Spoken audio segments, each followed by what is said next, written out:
చేయాలి ఇది చేయాలి అంటే ఇప్పుడు అది అయ్యే పని కాదు కాబట్టి అది ఆర్బిట్రేషన్ అంటే మీకు తెలియదు కాదు, ఇప్పటికిప్పుడు వసూలు చేసేది కాదు అది. అప్పటిదాకా మనం ఆగాలంటే ఇది కాస్త మళ్ళీ డబల్ అయిపోయి ఉన్న ప్రాజెక్ట్ అంత ఇబ్బంది అవుతున్న ఉద్దేశంతో ఒక ప్లానింగ్గా వెళ్తున్నాం. కానీ కాబట్టి సార్ చెప్పింది అయితే క్లారిటీయే. ఆ రోజు కనుక కరెక్ట్ క్లారిటీగా క్లియర్గా ఉంటే కనుక ఈ భారము ఇంత ఎఫెక్ట్ ఇంత తలనొప్పులు ఉండేవి కాదండి. అధ్యక్ష మాది ఒక్క నిమిషం.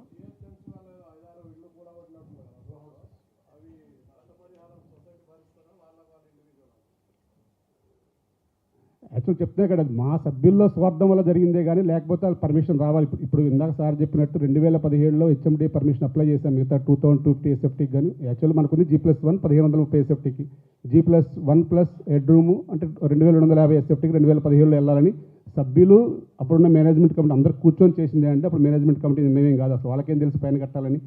ఆ సభ్యులందరూ కూడా ఎట్లాగో ఉంది కదా పైన కట్టుకుంటే బాగుంటుంది ప్రపోజల్ పెడితే అప్పుడున్న మేనేజ్మెంట్ కమిటీ అంతా కూర్చొని బాగుంటుంది కదా అని చెప్పి పైకి వెళ్దాం అనుకున్నారు. కానీ ఆ రోజు నుంచే కేసులు. ఇప్పుడు ఫ్లాట్ రాని వాళ్ళ సభ్యులందరూ కూడా ఇక్కడ ఫ్లాట్స్ కడితే ఎక్కువ వస్తాయి, ఇది జీవో ఎగ్నెస్ట్గా ఉందని చెప్పేసి అప్పటి నుంచే కొందరు సభ్యులు ఫైటింగ్ చేస్తూ ఉంటుంటే ఇక హెచ్ఎండిఏలో మీరు కేసులు వేసుకుంటాం మళ్ళీ మమ్మల్ని ఎందుకు చేస్తారని చెప్పేసి ఆ రోజు నుంచి పర్మిషన్ హోల్డ్లో పెట్టడం జరిగింది. ఈ రోజుకి కూడా అదే హోల్డ్ నడుస్తుంది. లేకపోతే ఇంకా 35 రోజులు వచ్చేయండి అక్కడ. ఆ 35 రోజులు వస్తాయని ప్లానింగ్ అప్పుడే వేశారు. వాటిల్లోనే చాలామందికి అలాట్మెంట్ కూడా జరిగింది. కొందరు నివాసం కూడా ఉన్నారు, ఆ 6 రోజుల్లో నివాసం కూడా ఉన్నారు. ఇప్పుడు అలాట్మెంట్ చేశారట, అఫీషియల్ అలాట్మెంట్ కాదు కానీ నువ్వు తీసుకో అని చెప్పేసి మనం ఇచ్చిన మాట వాస్తవం, అలాట్మెంట్ లెటర్లు కూడా ఇచ్చిన మాట వాస్తవం. ఆ తర్వాత ఇప్పుడు 6 రోజులు కూలగొట్టారు. దానివల్ల ఎవరికి లాస్ అయింది? సొసైటీకే లాస్. వారి ఇంటి ఒక్కొక్కరు 50 లక్షల రూపాయలు పెట్టి ఇంటీరియర్ కూడా చేయించుకున్నారు, వారికి లాస్ వీళ్ళకి లాస్. కానీ దానివల్ల మరి ఆ సభ్యులకి ఏమొచ్చిందో నాకైతే తెలియదు కానీ వారికి మరి స్వల్పానందం వచ్చి ఉంటుంది తప్ప సొసైటీని అయితే ఆ రకంగా కూడా ఒక 3 కోట్లు లాస్ పరిచారు. అధ్యక్ష నాది ఇంకొంచెం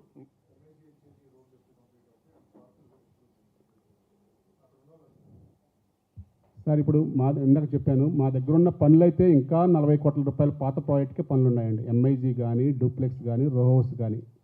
రో హౌస్లోకి రోడ్లు కానీ అవన్నీ వేద్దామంటే మున్సిపాలిటీ ద్వారా వాళ్ళ ద్వారా తెచ్చిన రోడ్లు ఏమైనా వేపిద్దామంటే కేసులను అడ్డు పెడుతున్నారు. ఇప్పుడు ఎంఐజీ హెచ్డీల్లో పనులన్నీ కంప్లీట్ చేద్దామంటే ఇక్కడ మనీ లేదు, మనీ రొటేషన్ లేదు. ఆ రో హౌస్లో ఉన్న రావాల్సిన 13 కోట్లు 14 కోట్లు వస్తాయేమో అనుకుంటే రిజిస్ట్రేషన్ లేవు. రిజిస్ట్రేషన్ చేస్తేనే డబ్బు కడతారు. ఇప్పుడు మొత్తం కూడా 164 రిజిస్ట్రేషన్ పెండింగ్ ఉన్నాయండి. 164 కూడా క్లియర్గా మీరు అన్న విధంగా నిజమైన సినిమా వాళ్ళకి ఇస్తారా అని మీరు అన్నారు కాబట్టి అది నిజమైన సినిమా వాళ్ళకి ఇవ్వడానికే వారు ఇంకా వెరిఫికేషన్ చేస్తున్నారు కాబట్టి ఆ ప్రక్రియ కొనసాగుతుంది. దాంట్లో కనుక ఎవరిని తీసేసి ఆల్రెడీ వెయిటింగ్లో ఉన్న నిజమైన సినీ కార్మికులకు ఇస్తారు. ఆ ప్రక్రియ కొనసాగితే కనుక ఆ 10 కోట్లు వస్తాయి. 10 కోట్లు వస్తే మిగతా డూప్లెక్స్ కానీ ఎంఐజీ కానీ చిన్న పనులన్నీ కంప్లీట్ చేసి ఇంకా డెవలప్మెంట్ పనులు ఉన్నాయి అవన్నీ కూడా చేయడానికి సిద్ధంగా ఉన్నాం. అలాగే ఈ సఫైర్ షూట్ కూడా అతి త్వరలో ఆ బుకింగ్ స్టార్ట్ చేస్తున్నాం, ఓపెనింగ్ పెడుతున్నాము. ఆ బుకింగ్స్ కూడా ఏమైనా వస్తే కనుక ఇవన్నీ మిగతా ప్రాజెక్ట్స్ అన్ని కూడా కంప్లీట్ చేయడానికి మేము అతి త్వరలో ఆల్రెడీ నిన్న రోజు మీటింగ్ పెట్టాం. ఒక 2 నెలల్లో రోడ్లు వాటర్ లైన్ అన్నీ ఇస్తానని చెప్పాము, వారికి కూడా మాట ఇవ్వడం జరిగింది. రేపు డూప్లెక్స్ మీటింగ్ కూడా ఉంది, వారి సమస్యలు ఏమైనా ఉన్నా అక్కడ అంతర్గతంగా అన్ని విషయాలు మాట్లాడతాం.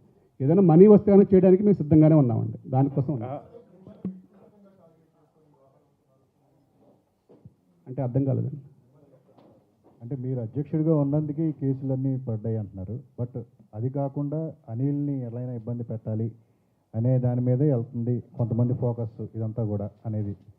సార్ ఒక్కటే అది వాళ్ళ వ్యక్తిగతం అండి. ఇంకా మేమైతే ఇప్పుడు యాజ్ అధ్యక్షులుగా ఉన్నప్పుడు అంటే దీంట్లో కొందరికి ఇప్పుడు మీరు చూస్తున్నారు మహా అయితే ఒక 10 మంది ఉంటారండి మ్యాక్సిమం. మీరు ఎక్కడైనా చూడండి మిగతా సభ్యులు కూడా ఫ్లాట్ రాని సభ్యులు వస్తున్నారు మా దగ్గరికి. ఇంకా మొత్తం 450 మంది వెయిటింగ్ ఉన్నారంటే 450 మందిలో ఒక 200 మంది యాక్టివ్గా వస్తున్నారు, తిరుగుతున్నారు. రోజు మా ఫ్లాట్ ఏమైందని తిరుగుతున్నారు. వాళ్ళని మేము క్లారిటీగా చెప్తున్నాం. కొత్త ప్రాజెక్టులకు ఆల్రెడీ ఇప్పుడు ఈ సఫైర్ షూట్లకు ఆల్రెడీ ఒక 100 మంది ట్రాన్స్ఫర్ అయ్యారు. వాళ్ళు కట్టిన అమౌంట్కి మాకు సఫైర్ షూట్ ఇవ్వండి అని చెప్పేసి వాళ్ళు దాంట్లోకి మారారు. ఇంకా మిగతా 350 మందిలో కూడా రోజు తిరిగే వాళ్ళు ఉన్నారు మా దగ్గరికి, మా ఫ్లాట్స్ వస్తాయా రావా అని.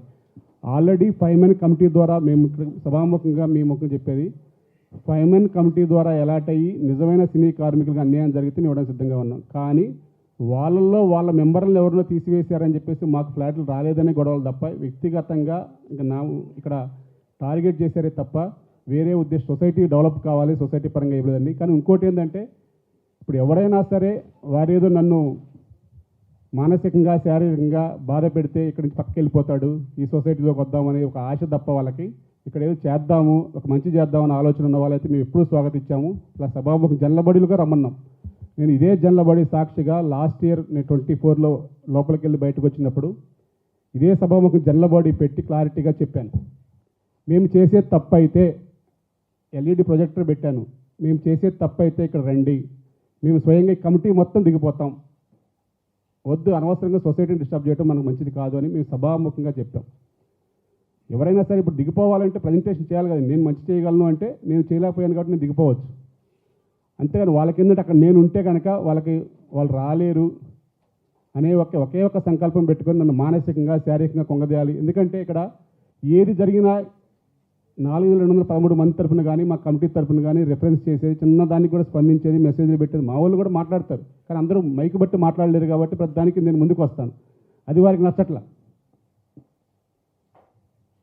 ప్రతిదీ నేనే మాట్లాడాలనుకుంటారు తప్ప ఇప్పుడు ఎవరైనా ఉన్నా కానీ ఇప్పుడు ఆ ప్రసాద్ గారే ఉన్నారు, ఆయనకే నాకు వ్యక్తిగతంగా ఏం గొడవలు లేవు. కానీ ఆయన మాట్లాడే విధానం నాకు నచ్చకపోవచ్చు, మీరు అలా చేయడం తప్పు అంటే నువ్వెవరు మాట్లాడడానికి అనుకుంటారు. దానికి వ్యతిరేకంగా పెరగడం తప్ప ఇక్కడ వేరే ఇష్యూలు ఏం లేవు. ఇప్పుడు వాళ్ళేం నాకు రూపాయి ఇచ్చింది, నేను వాళ్ళ రూపాయి నా రూపాయి తినదలేదు. యాజ్ ఏ ప్రెసిడెంట్గా నేను